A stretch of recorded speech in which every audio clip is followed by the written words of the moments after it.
errors, Adamson has 1 while FEU has 6. So it's still the same story. That's right.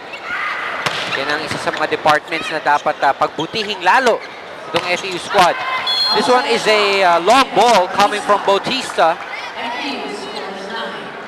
And that's another point for the Lady Tamaraws. They're down by 7 in the third, 16-9.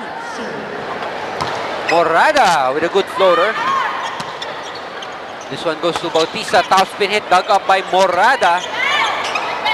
Vivas sends it to the back row. Oh, that is asking too much from Serafica. Ang baba na ng bola, it didn't even go on top of the net. That was exhibition time na yun for Serafica pag napangat pa niya yung bola na yun.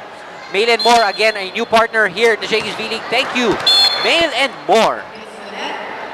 So ayan, another service error coming from FE. Yung mga giveaway no, na puntos para sa Adamson. Magandang mamigay ng puntos kung lamang ka, pero kung naghahabol ka, hindi maganda yan. Saved by Bautista. Oh, napaganda pa yung set. Going to Benting. Another player. Itong si Benting has really improved this season. At such a young age, very consistent and talagang maaasahan.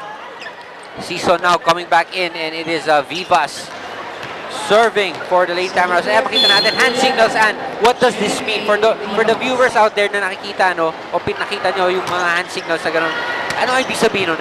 Well, of course, so yung mga setter natin, hindi naman nila pwede sabihin aloud kung ano yung play nila dahil maririnig ng kalaban. So, minsan sinesenyasan sa likod, 3. That's right. Sa papasok sa gitna or 4, papasok sa likod ng setter. And kadalasan niya, nakatago talaga sa likod. So, ito ang mga intricacies, if you may call it that. Unspoken understanding sa loob ng court. Kumbaga, sumenya sin setter mo ng ganyan, alam mo na kung ano yung play mo dapat. Maybe we should have a segmentan yung mga ganyan, ano? Yung ikaw, tapos ipapakita mo yung mga ano kung ano ibig sabihin. Kung mapapakita natin lahat ng sinesenyas ng setter. Shakey's, if it's fun, family pizza, it's got to be Shakey's. But you're correct, no? It's very interesting if actually the viewers would get to know kung ano ba yung mga sinesenyas ng plays na itong mga teams na to. We'll see if we can provide you guys a segment showing that. Segodine. One more. Oh, yun ang sinasabi ko. One more na lang dapat kay Benting. They lost count. Because the ball did not go over and no one from the FEU squad had a touch on that block. So, pang-apat na talaga yung kay Angela Benting. Gonzalez. Serafica. Oh, that's too low for Segodine. Season gets the point. Season, that was not one of the strongest attacks actually. If you take a look at that last approach, just a slight tap, no? Yes. Towards the middle. Shaira Gonzalez. Good set. Oh, medyo napasobra.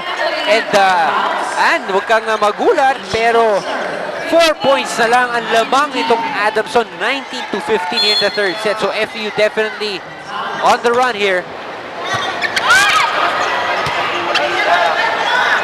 Free ball to FEU. Torres right there, saves it. Season! It's a corner! Another point, I think, ang nagiging problema ngayon ng Adamson, no, is pinapakawalan nila yung depensa. You just keep on looking at the ball hanggat sa bumagsak sa floor. Oh, an error from Gonzalez. Medyo nakakapagpabagsak ng momentum yung mga ganung Sayang because errors. nasa streak na sila, no? That's right. You're like riding a wave there and suddenly you just jump off it.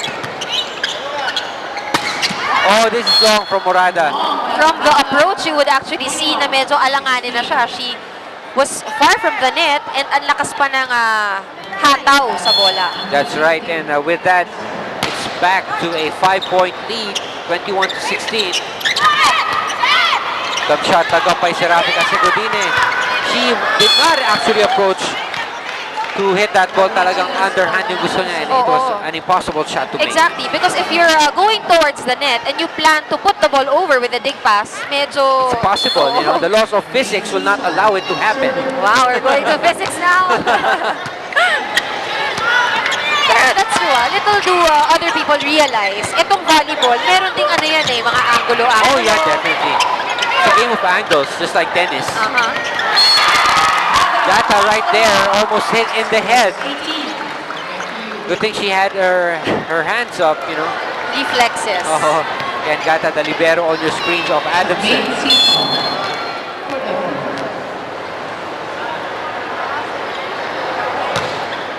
Oh, that serve hits the tape of the net. Sayang season with another service error, and just with the service errors in this set alone, lalamang talaga ang Adamson. And medyo nawala ang momentum din of course ng FU Yeah. with that error. Vivas off speed, dug up by Bautista. Serafica gives it to Bautista again. Taganas right there. Vivas off speed. Sagodini right there. Oh, Morada against the free gift from Adamson. We can see how Morada is becoming more and more aggressive.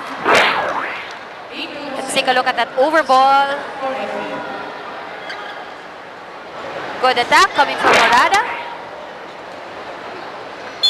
All right, it's 22-19.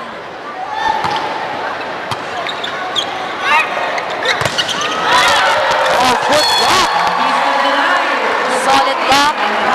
Solid triple block actually coming from FEU. Take a look at that. Tingnan mo, talagang tatlong tao ang nagbantay kay Bautista. And the lead is just down to 2 points. Peñaranda coming in. It's 22-20. Jose will be serving. This one is inside. Gata right there to receive. Bautista gets it through. Oh, good save there from Gonzalez. Binting is right there. Serafica gives it to Bautista one more time. Wow! That one is outside. Lucky for FEU, no? Hinangin lang ng konti yun, pwede na pumasok ng linya. Pero did you see the power and the angle in that spike? Exactly! Grabe. Baon. Baon talaga. Yun nga lang, sa Outside. outside pumatak. Swerte ng FEU doon. Oo. Jose again, gives it to Gata. Serafica, one more time for Bautista. Off the block. Set up job for Morada. Gets it to save by Benting. Oh! Off the block. Almost, but not quite for Morada. Itong si Bautista, no, I feel here kasi she's a beach volleyball player. Aha. Makikita mo yung approach na talagang nagbabasa siya sa kabilang side ng court. Galing, magaling bumasa talaga itong si Morada. Jackso will be serving. This one goes in. Taganas right there to receive. Vivas gets it. Lagiles had a hand in it. One more time for Lagiles. She gets blocked by triple block from FEU. Another good exchange. Morada tips it. Si Gata nakaabang.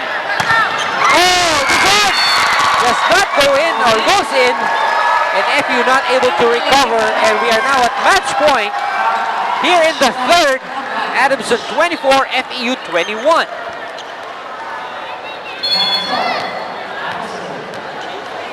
So, might be serving the final point here for Adamson. Oh, and we have a net violation error. Very lucky break for FEU. And Bautista, I think, is the one being called for that violation. On your screens, the guest player, itong si Bautista. It is a 2-point lead for Adamson. Let's see if this will be a final play. Oh, connects with that down the line hit and ends this set and the match 25-22. Here in the third is Adamson winning and still retains its unbeaten record. A clean slate so far. Here in the fifth season of the Shakey's League. Number one spot still goes to Adamson. Let's take a look at our shaky shake and play. Courtesy of Bautista. Great down the line shot. All right, it is Adamson winning it in 3 straight sets, 25-7.